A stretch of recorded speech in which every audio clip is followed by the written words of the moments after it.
Oh, how the pathetic have fallen. One could argue Battleborn was dead on arrival for releasing in the same month as Overwatch, even though Battleborn was in the works well before Overwatch even became a thing. And honestly, as someone who's played both games, I prefer Battleborn more than Overwatch. I don't know, something just seems more solid about Battleborn's gameplay and tone compared to Overwatch. Then again, I'm a weird one when it comes to gaming styles. Then to have it overshadowed by Paladins right when it was debating restructuring itself as a free-to-play game was a kick in the soul. Gearbox was already having a rough time getting a player base because of Overwatch, but to then have Paladins come in, well, to quote Jim Sterling, how could the same shit happen to the same game twice?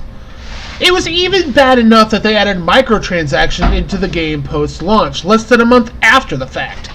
People give Call of Duty Modern Warfare Remastered shit for butchering in microtransactions weeks after the game's launch, but if you want to know where that trend really kicked up steam, look no further than Randy Varnell's prized directorial masterpiece. In what can only be explained as a way to monetize a game that dropped price in record time, the game went from a $60 price point to a $40 price point in less than a month, no doubt a direct result of Overwatch's launch. Taunts and skins could be purchased through the premium platinum currency, many of which were already earnable in-game. But then, as if Gearbox couldn't plan this any worse, they decided to do the Badass Edition, making the game essentially free to play in a multiplayer sense, but if you wanted the single player experience and access to the majority of the characters, you better hope you bought the full game beforehand. Now characters and season pass content were brought into the microtransaction friendly system. Want to play on your own through the main story or any DLC outside the Atticus operation? Nope, you gotta purchase that content separately. Want more loadouts for your gear? You guessed it, platinum purchases. So essentially what Gearbox did was make a premium game, charge the full amount for the pre-orders, then drop the price to draw more people in after Overwatch's launch, then turn the game into a fee-to-pay franchise, then remove that to turn it into a free-to-play game. Or to make a more sensible comparison, 2K did to Battleborn what they also did to Evolve, at least on the PC.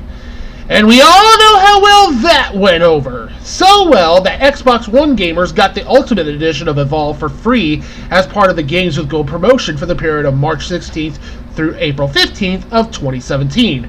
And that less than 4 months after the PC version went free to play, 2K ended all support for the game. Funny how Take-Two Interactive's games keep going dead after a year and a half unless it's GTA Online.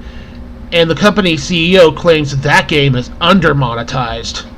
The irony, though, is that with Battleborn, had it started out as a free-to-play game in the first place, it wouldn't even have been this bad of a position.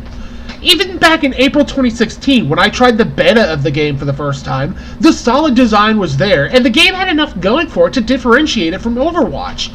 But because Blizzard can't do any wrong, despite being owned by Activision, one of the few companies arguably more money-hungry than Take-Two, Battleborn was the one that suffered despite having the more creative aspects put into it.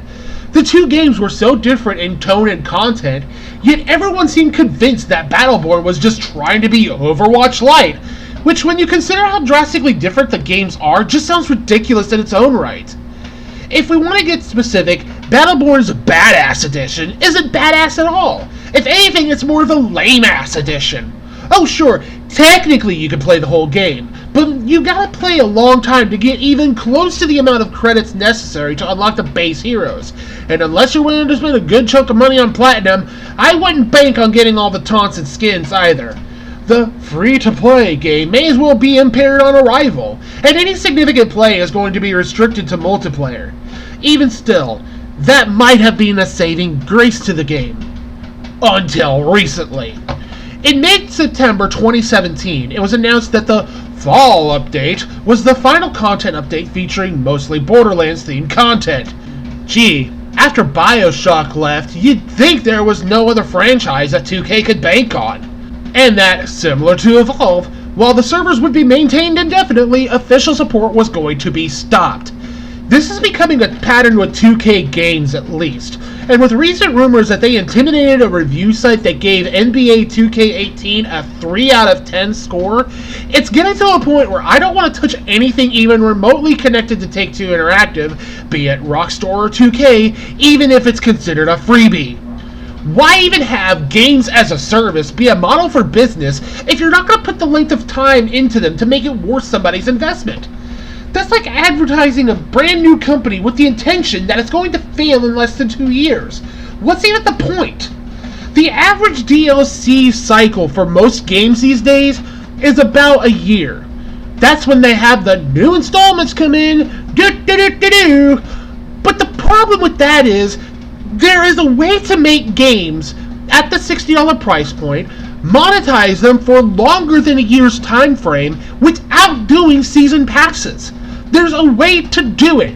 They've done it with Borderlands before. The amount of content they managed to put into Borderlands 2 DLC-wise within a 2-year time frame shows that this can be done. But why isn't it? There are only so many ways you could possibly explain this without using the we're going to have to make a lot of money on this. 5 new people, 5 new story operations that you had to replay continuously in order to even get the true story. What was the point of this? Gaming companies need to learn from Battleborn 2 critical aspects of pricing. The $60 price point isn't always the best way to go, and there is a way for the free-to-pay elements to work without over-monetizing your player base. Sometimes under-monetization is the better way to respect your player base, especially if your product has the potential for being compared to something else. Then again, we're talking about a company run by a man who's so used to pushing his own narrative about its games that even valid criticisms are shoddy journalism in his view. So I have my doubts these AAA publishers are going to learn their lesson anytime soon. Do you have something you'd like to add to the conversation? Please leave a comment below, and if you like what you saw, please leave a thumbs up and ring that subscribe bell if you haven't already. Also, check out my Twitter to find out what I'm working on next, and please consider donating to my Patreon to get an influence on further episodes. Thanks so much for watching, and I'll see you in the next video.